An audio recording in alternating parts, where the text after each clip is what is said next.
ఈ సమయంలో మరొకసారి ఈ విధంగా మీతో కలిసి దేవుని వాక్యం ధ్యానించడానికి దేవుడు ఇచ్చిన ఈ గొప్ప అవకాశమును బట్టి దేవుని నామాన్ని స్తుతిస్తూ ఉన్నాను.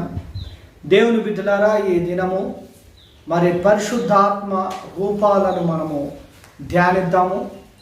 అంటే పరిశుద్ధాత్మ దేవుడు మానవుని మీదకి వచ్చినప్పుడు లేదా అభిషేకించినప్పుడు ఆయన ఏ విధంగా మరి తన్ను తాను కనపరుచుకున్నాడో ఈ దినం మనము కొన్ని నిమిషాలు ధ్యానిద్దాం. మొట్టమొదట యేసు ప్రభు అభిషేకము పొందినప్పుడు పరిశుద్ధాత్మ దేవుడు ఆయన మీదికి ఎలాగూ వచ్చినాడో మనము చూద్దాం. మత్తయి సువార్త 3వ అధ్యాయము 16వ వచనంలో మనం గమనించినట్లయితే, యేసు బాప్తిసం పొందిన వెంటనే నీళ్ళలో నుండి ఒడ్డునకు వచ్చెను. ఇదిగో ఆకాశము తెరవబడెను, దేవుని ఆత్మ పావురం వలె దిగి తన మీదికి వచ్చుట చూచెను. దేవుని యొక్క వాక్యములో మనం ఇక్కడ చూస్తూ ఉన్నాం. దేవుని బిడ్డలారా, మరి యేసు ప్రభు బాప్తిసం తీసుకునిన వెంటనే నీళ్ళలో నుండి ఒడ్డునకు వచ్చెను. ఆయన ఒడ్డునకు వచ్చినప్పుడు అక్కడ ఆయన ప్రార్థన చేసెను అని వాక్యంలో మనం చూస్తాం. ఆయన ఒడ్డునకు వచ్చినప్పుడు ఇదిగో ఆకాశము తెరవబడెను, దేవుని ఆత్మ పారం వలె దిగి తన మీదికి వచ్చుట చూచెను. ఇక్కడ మనం చూస్తూ ఉన్నాం దేవుని బిడ్డలారా, పరిశుద్ధాత్మ అంటే ఎవరో కాదు, దేవుని ఆత్మ అని ఇక్కడ స్పష్టంగా రాయబడింది. దేవుని ఆత్మ ఎలాగూ ఆయన మీదకి వచ్చెను అంటే, పరిశుద్ధాత్మ దేవుడు పావురపు రూపములో ఆయన మీదికి దిగి వచ్చినట్టుగా మనం చూస్తూ ఉన్నాం. పావురం వలె దిగి వచ్చెను. దేవుని బిడ్డలారా, ఎప్పుడైతే పావురం వలె దిగి వచ్చినాడో చాలా మంది కూడా చూసినారని నేను నమ్ముచున్నాను.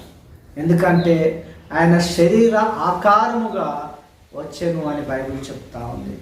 లూకా సువార్త 3వ అధ్యాయము 21-22 వచనంలో కూడా అదే మాట ఇంకా స్పష్టంగా మనం చూస్తూ ఉన్నాం. ప్రజలందరూ బాప్తిసం పొందినప్పుడు ప్రజలందరూ కూడా బాప్తిసం ఇచ్చి యోహాను దగ్గర బాప్తిసం పొందుతున్నారు. అయితే యేసు కూడా బాప్తిసము పొంది ప్రార్థన చేయుచుండగా చూడండి. యేసు ప్రభు ఈ మత్తయి సువార్తలో రాయబడిన వాక్యము, లూకా సువార్తలో రాయబడిన వాక్యాన్ని మనము సంపూర్ణంగా గ్రహించినట్లయితే, యేసు ప్రభు బాప్తిసం పొంది వెంటనే ఒడ్డునకు వస్తాడు. ఒడ్డునకు వచ్చి ఆయన ప్రార్థన చేయుచుండగా, ఆయన ప్రార్థిస్తుండగా ఆకాశము తెరవబడి పరిశుద్ధాత్మ శరీరాకారంతో పారం వలె ఆయన మీదకి దిగి వచ్చెను. శరీర ఆకారముతో. దేవునికి మహిమ కలుగుగాక. మత్తయి సువార్తలో దేవుని ఆత్మ అని మరి భక్తుడు సెలవిస్తాడు. లూకా సువార్తలో లూకా భక్తుడు ఏమంటాడంటే, పరిశుద్ధాత్మ శరీరాకారముతో పారం వలె ఆయన మీదికి దిగి వచ్చెను అని. అంటే పరిశుద్ధాత్మ దేవుడు ఎవరు అంటే త్రిత్వములో ఒకరు అని మనం మర్చిపోకూడదు. త్రిత్వములో ఒకరు అంటే తండ్రి, పరిశుద్ధాత్మ, కుమారుడు ఏకమై ఉన్నారని ఇక్కడ కూడా మనం గ్రహించవచ్చు. దేవుని బిడ్డ, ఇక్కడ దేవుని ఆత్మ, దేవుడు, పరిశుద్ధాత్మ ఒకటే అని ఇక్కడ స్పష్టంగా రాయబడి ఉన్నది. అయితే ఇక్కడ మనం చూస్తూ ఉన్నాము, పరిశుద్ధాత్మ దేవుడు పావురపు రూపములో యేసు ప్రభు మీదకి వచ్చినట్టుగా మనము చూస్తూ ఉన్నాం. అందుకే కొన్నిసార్లు పరిశుద్ధాత్మ అభిషేకం పొందుతున్నప్పుడు చాలాసార్లు పరిశుద్ధాత్మ పావురము దర్శనములలో కనబడుతూ ఉంటుంది. దేవునికి స్తోత్రం. అంటే పరిశుద్ధాత్మ దేవుడు పావురం వలె ఆయన దిగి వస్తాడు. ఆయన దిగి వచ్చినప్పుడు అందరూ ఆత్మచేత నింపబడతారు అని ఎప్పుడు కూడా మర్చిపోకూడదు. అదేవిధంగా మనము గమనించినట్లయితే యేసు ప్రభు ఆజ్ఞాపించిన విధంగా శిష్యులు మేడగదిలో దేవుని వాగ్దానం కొరకు కనిపెట్టుచుండగా పెంతెకోస్తు పండుగ దినమున మరి వారి మీదకి పరిశుద్ధాత్మ దిగి వచ్చినట్టుగా మనం చూస్తూ ఉన్నాం. పరిశుద్ధాత్మ చేత వారు నింపబడినట్టుగా మనం చూస్తూ ఉన్నాం. మరి అక్కడ పరిశుద్ధాత్మ దేవుడు ఏ రూపంలో కనబడినాడని మనం చూసినట్లయితే దేవుని బిడ్డలారా అపోస్తుల కార్యములో 2వ అధ్యాయము మనము మరొకసారి చదువుకుందాం. 2వ అధ్యాయం 1వ వచనం నుండి, పెంతెకోస్తు పండుగ దినము వచ్చినప్పుడు అందరూ ఒక చోట కూడి ఉండేది. అప్పుడు వేగముగా వీచు బలమైన గాలి వంటి ఒక ధ్వని ఆకాశము నుండి అకస్మాత్తుగా వారు కూర్చుండి ఉన్న ఇల్లంతయు నిండెను. మరియు అగ్ని జ్వాలల వంటి నాలుకలు విభాగింపబడినట్టుగా వారికి కనబడి వారిలో ఒక్కొక్కరి మీద వ్రాలగా అందరూ పరిశుద్ధాత్మతో నిండిన వారై ఆత్మ వారికి వాక్శక్తి అనుగ్రహించిన కొలది అన్య భాషలతో మాట్లాడసాగిరి. దేవునికి మహిమ కలుగుగాక. దేవుని విటులారా, ఇక్కడ పరిశుద్ధాత్మ దేవుడు మరి గాలి వలె ఆయన వచ్చినట్టుగా మనం చూస్తూ ఉన్నాం. ఆయన గాలి వలె, బలమైన వీచుచున్న గాలి వలె ఆయన వచ్చి ఆ ఇల్లంతయు కూడా అకస్మాత్తుగా ఆ గాలి నింపబడినట్టుగా మనం చూస్తాం. ఆ తరువాత ఆయన అగ్ని స్వరూపముగా, అగ్ని రూపములో వారికి కనబడినట్టుగా మనం చూస్తాం. ఆయన గాలి వలె, బలమైన గాలి వలె లోనికి వచ్చి ఆయన ఇల్లంతయు కూడా నింపబడి మరి అపోస్తుల మీదకి అగ్ని నాల్కల వలె ఒక్కొక్కరి మీద రాలగా వారందరూ ఆత్మచేత నింపబడిన వారై అన్య భాషలతో మాట్లాడసాగిరి అని వాక్యం సెలవిస్తూ ఉంది. అయితే ఇక్కడ మనం చూస్తున్నాం దేవుని బిడ్డలారా, పరిశుద్ధాత్మ దేవుడు గాలి, బలమైన గాలి వలె ఆయన వీచును అని మనం చూస్తాం. దేవునికి మహిమ కలుగును.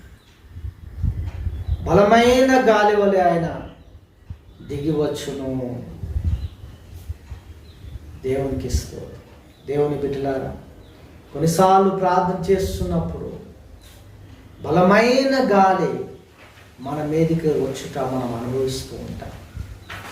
దేవుని కృపను బట్టి చాలాసార్లు ఇట్టి అనుభవంలోనికి వెళ్ళడానికి దేవుడు కృపనిచ్చినాడు. కాబట్టి దేవుని బిడ్డలారా, బలమైన గాలి వలె ఆయన దిగవచ్చు. అంతేకాకుండా అగ్ని రూపములో ఆయన దిగవచ్చు. వారి మీద అగ్ని నాలుకల వలె ఆయన దిగి ఉండగా, దేవునికి స్తోత్రం. ఒక్కొక్కరి మీద అగ్ని నాలుకల వలె అని బైబిల్ చెప్తాను. ఒక్కొక్కరి మీద. దేవునికి వందనాలు. ఎంతమంది అక్కడ ఉన్నారో అందరి మీద, ఒక్కొక్కరి మీద ఉరాలగా అగ్ని జ్వాలల వంటి నాలుకలు విభాగింపబడినట్టుగా, అగ్ని జ్వాలల వంటి నాలుకలు, మండుచున్న అగ్ని జ్వాలల వంటి నాలుకలు మనం చూస్తూ ఉంటాం. ఆయన రూపములో ఆయన ప్రతి ఒక్కరి మీదకి వచ్చినప్పుడు వారు పరిశుద్ధాత్మతో నింపబడిన వారై అని బైబిల్ సెలవిస్తా ఉంది. దేవునికి మహిమ, దేవునికి మహిమ. దేవుని దేవునికి మహిమ. ఇక్కడ మనం చూస్తూ ఉన్నాం, గాలి వలె వచ్చుట చూస్తూ ఉన్నాం. గాలి రూపంలో ఆయన వచ్చినాడు. అగ్ని జ్వాలల వలె ఆయన వచ్చినట్టుగా మనం చూస్తూ,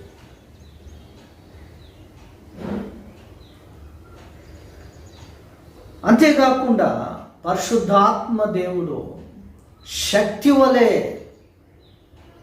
దిగివచ్చు. ఒక శక్తి, బలమైన శక్తి వలె దిగవచ్చు. ఎందుకంటే బైబిల్ ఏమంటుందంటే అపొస్తలుల కార్యము 1వ అధ్యాయం 8వ వచనంలో ఈ మాట రాయబడింది. ఆయనను పరిశుద్ధాత్మ మీ మీదికి వచ్చినప్పుడు మీరు శక్తి నొందెదరు గనక మీరు యెరూషలేములోను యూదయ సమరయ దేశమునంతటను భూ దిగంతముల వరకును నాకు సాక్షులైందరని వారితో చెప్పాను. శక్తి నొందెదరు. బలహీనులను బలపరిచే దేవుడు, శక్తినిచ్చి నడిపించేవాడు. అంటే ఇది శరీర సంబంధమైన బలము కాదు, ఆత్మ సంబంధమైన బలం. ఆత్మీయ బలహీనతను తొలగించి బలపరిచేవాడే.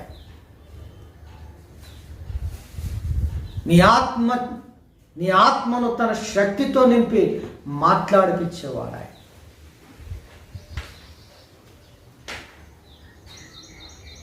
ప్రభు చిత్తమైతే మనము పరిశుద్ధాత్మను పొందిన వారి యొక్క అనుభవాలు ఏ విధంగా ఉన్నాయో బైబిల్లో మనము ధ్యానిద్దాం.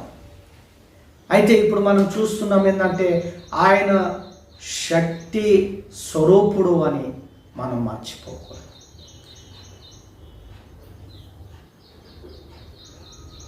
ఆయన బలవంతుడు అని మనం బైబిల్ సెలవిస్తుంది.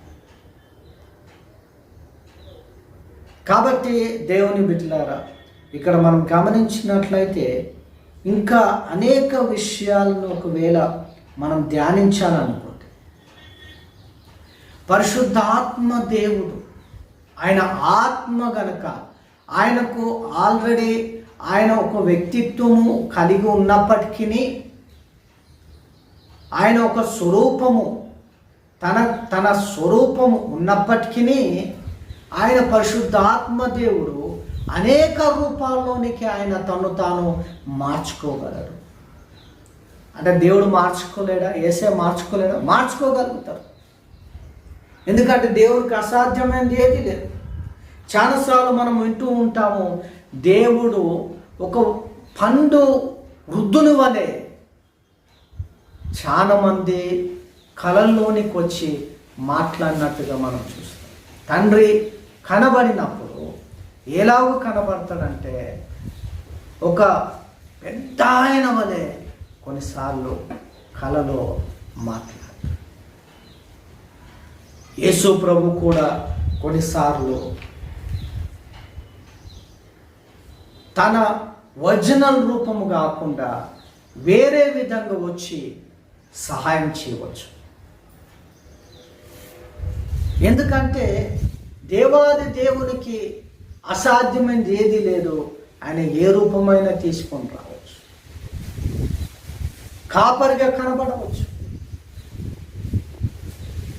ఒక తండ్రిగా కనబడవచ్చు. ఆయన ప్రత్యక్షత అనేది చాలా గొప్పది దేవుని బిడ్డలారా. ఆ ప్రత్యక్షత కలిగినప్పుడు నువ్వు దాన్ని గుర్తించినప్పుడు నువ్వు ధన్యుడవైతావు. దేవుని యొక్క వాక్యంలో మనం చూస్తూ ఉన్నాం, పరిశుద్ధాత్మ దేవుడు సంఘమునికి ఇవ్వబడ్డాడు. తండ్రి యేసు ప్రభు పరలోకంలో ఉన్నారు, పరిశుద్ధాత్మ దేవుడు భూమి మీద ఉన్నాడు. అది మర్చిపోకూడదు. కాబట్టి ఆయన తనకిష్టం వచ్చినట్టుగా తన బిడ్డలకు ప్రత్యక్షతనిచ్చి నడిపిస్తారు.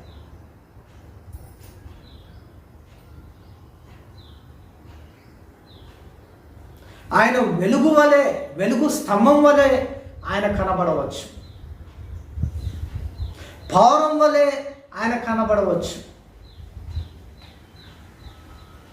బలమైన వీచు గాలి వలె ఆయన రావచ్చు. అంతేకాకుండా అగ్ని జ్వాలల వలె ఆయన కనబడవచ్చు.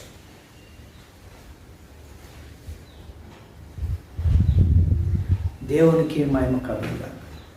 ఇంకొక విషయం నేను చెప్పి ముందుకు సాగాలని ఆశపడుతూ ఉన్నాను. దేవుని బిడ్డలారా, యేసు ప్రభు పరిశుద్ధాత్మ గురించి ఒక మాట ఏమంటాడంటే, దాహము కొన్నవారులారా నా యొద్దకు రండి, నేను మీకు దాహం తీర్చేదనంట.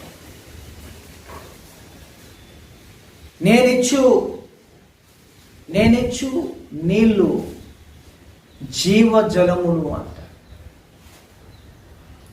ఆ జీవజలములు ఎవరు అంటే పరిశుద్ధాత్మ దేవుడు. ఆ జీవజలములు ఎవరు అంటే పరిశుద్ధాత్మ దేవుడు. దేవునికి మహిమ కలుగుగాక. దేవుని బిడ్డలారా, దేవునికి మహిమ కలుగు. నేనిచ్చు నీళ్లు త్రాగువాడు మరలా దప్పిక కొనడు అని అంటాడు. దేవునికి మహిమ కలుగుగాక. కాబట్టి పరిశుద్ధాత్మ గురించిన మాటలు, ఆ మాటలు ఆయన పలికినట్టుగా మనము చూస్తాం. అంటే పరిశుద్ధాత్మ దేవుని ఏ విధంగా పోల్చినారంటే, ఏ రూపములో పోల్చినారంటే దేవుని బిడ్డలారా, ఇక్కడ మనం చూసినట్లయితే జీవజలముతో పోల్చినారు. ఎప్పుడు కూడా మనం మర్చిపోకూడదు. జీవజలాలు. పరిశుద్ధాత్మ దేవుడు ఎవరంటే జీవజలముల రూపములో ఆయన కనబడవచ్చు. జీవజలముల రూపంలో. అందుకే పరిశుద్ధాత్మ గురించి హెచ్కేలు దర్శనం పొందినప్పుడు, ఆత్మ అభిషేకము గురించి ఆయన నడిపింపబడినప్పుడు, ఆయన ఒక నదిని లోపలికి వెళ్తున్నప్పుడు ఆ నది మొట్టమొదట ఆయన చీల మండలములకు, తర్వాత ముఖాల వరకు, తర్వాత నడుము వరకు, తర్వాత పూర్తిగా మునిగిపోయేంత వరకు కూడా ఆయన లోపలికి వెళ్ళినట్టుగా, అది ఆత్మ అభిషేకమునకు గుర్తుగా మనం చూస్తాం. ఆ దర్శనము, ఆ ప్రత్యక్షత ఆయనకు ఎందుకు కలిగిందంటే ఆత్మను గురించి ఆ యొక్క దర్శనము ఇచ్చినట్టుగా మనం చూస్తాం. అంటే పరిశుద్ధాత్మ దేవుడు జీవజలముల రూపంలో కనపడవచ్చు. రేనాడ్ బాంకి గారు గొప్ప సేవకుడు, ప్రభునందు నిద్రించినారు. ఆయన చాలా గొప్ప సేవకుడు. ఒక ప్రసంగంలో ఆయన ఏమంటాడంటే, ఆయన బోధిస్తున్న సమయంలో ఒకసారి ఆ బోధ అయిపోతున్న సమయంలో దేవుని యొక్క ప్రత్యక్షత ఆయనకు ఎట్లా కలుగుతుందంటే, పరిశుద్ధాత్మ దేవుడు ఆకాశంలో నుండి ఆ మీటింగ్ దగ్గరికి అందరి మీదకి ఎలా వచ్చినాడంటే, ఒక జీవజలములు రూపంలో ఇట్లా జలములు ఇట్లా ప్రవహిస్తూ వచ్చి అందరి మీదకి వచ్చినట్టుగా మరి ఆయన సాక్ష్యము చెప్తాడు. అంటే పరిశుద్ధాత్మ దేవుడు జీవజలముల రూపంలో ఉంటాడు. పాత నిబంధన కాలంలో పరిశుద్ధపరచడానికి, వస్తువులను పవిత్రపరచడానికి ఈ జీవజలములు మరి ప్రోక్షించినట్టుగా మనం చూస్తాం. ఎంత గొప్ప విషయం దేవుడి. యేసు ప్రభు యోహాను సువార్తలో ఒక మాట, అద్భుతమైన మాట ఇక్కడ పలుకుతాడు. యోహాను సువార్త 7:37, 38, 39 వచనాలను చదవాలని ఆశపడుతూ ఉన్నాను. ఆ పండుగలో మహాదినమైన అంత్యదినమున యేసు నిలిచి, ఎవడైనను దప్పికొనిన ఎడల నా యొద్దకు వచ్చి దప్పి తీర్చుకొనవలెను. ఎవడైనను దప్పికొనిన ఎడల నా యొద్దకు వచ్చి దప్పిక తీర్చుకొనవలెను. నా యందు విశ్వాసం ఉంచు వాడెవడో లేఖనము చెప్పినట్లు వాని కడుపులో నుండి జీవజల నదులు పారునని బిగ్గరగా చెప్పెను. ఎవరైతే యేసు ప్రభునందు విశ్వాసం ఉంచుతారో వారి కడుపులో నుండి జీవజల నదులు పారును. ఈ జీవజల నదులు ఏంటిది? దేని గురించి ఇక్కడ మాట్లాడుతున్నానంటే కిందనే రాయబడి ఏంటంటే తన యందు విశ్వాసం ఉంచువారు పొందబో ఆత్మను గురించి ఆయన ఈ మాట చెప్పెను. యేసు ఇంకను మహిమపరచబడలేదు గనక ఆత్మ ఇంకను అనుగ్రహింపబడలేదు. దేవునికి మహిమ కలుగుగా. అంటే ఇంకా ఆయన దేవుని బిడ్డలారా మహిమపరచబడలేదంటే ఇక్కడ ఏంటంటే ఆయన సిలువ వేయబడి మరణమును జయించి తిరిగి లేవలేదు కనుక ఇంకా ఆత్మ ప్రజల మీదకి రాలేదు. ఆత్మ ప్రజల మీదకి ఎప్పుడు వచ్చిందంటే ఎప్పుడైతే యేసు ప్రభు మరణించి తిరిగి లేచినప్పుడు, ఆయన మహిమ పొందినప్పుడు, ఆయన మహిమగా మార్చబడినప్పుడు, మహిమ స్వరూపుగా మార్చబడి ఆయన పరలోకం వెళ్ళిపోయిన తర్వాత శిష్యులకు ఆజ్ఞాపిస్తుంది, మీరు కనిపెట్టుడు అని. అపోస్తుల కార్యం 2వ అధ్యాయంలో పెంతెకొస్తు దినమున అప్పుడు పరిశుద్ధాత్మ దేవుడు అనుగ్రహింపబడతాడు. దేవునికి మహిమ కలుగుగా. అయితే తన యందు విశ్వాసం ఉంచువారు పొందబోవు ఆత్మ గురించి ఏమంటుంది ఇక్కడ అంటే జీవజలముల ఊట వారి కడుపులో నుండి పారును. హల్లెలూయా. ఎవరైతే అభిషేకం పొందుకుంటారో వారి మాటలలో ఏముంటుందంటే జీవజలం ఉంటుంది. దేవునికి స్తుతి కలుగును గాక. జీవజలం ఉంటుంది దేవునికి.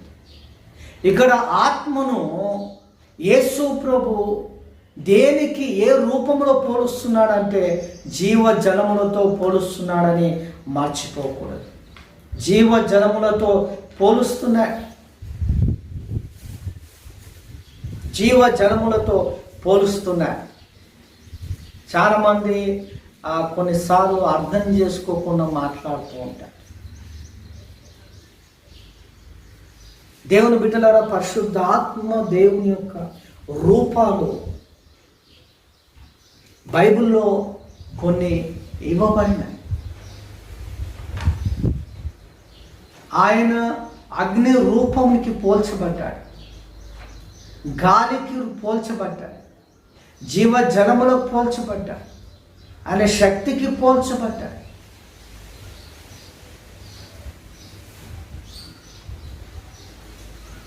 దేవునికి స్తోత్రం.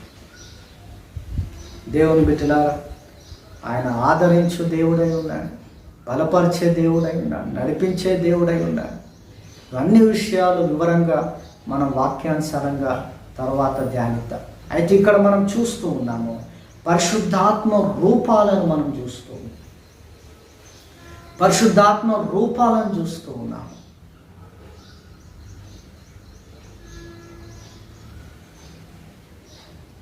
దేవుని చిత్తం అయితే నెక్స్ట్ పరిశుద్ధాత్మ పొందిన వారిలో వారి యొక్క అనుభవాలు ఎలా ఉన్నాయో మనము వాక్య ద్వారా మనము నేర్చుకోవచ్చు.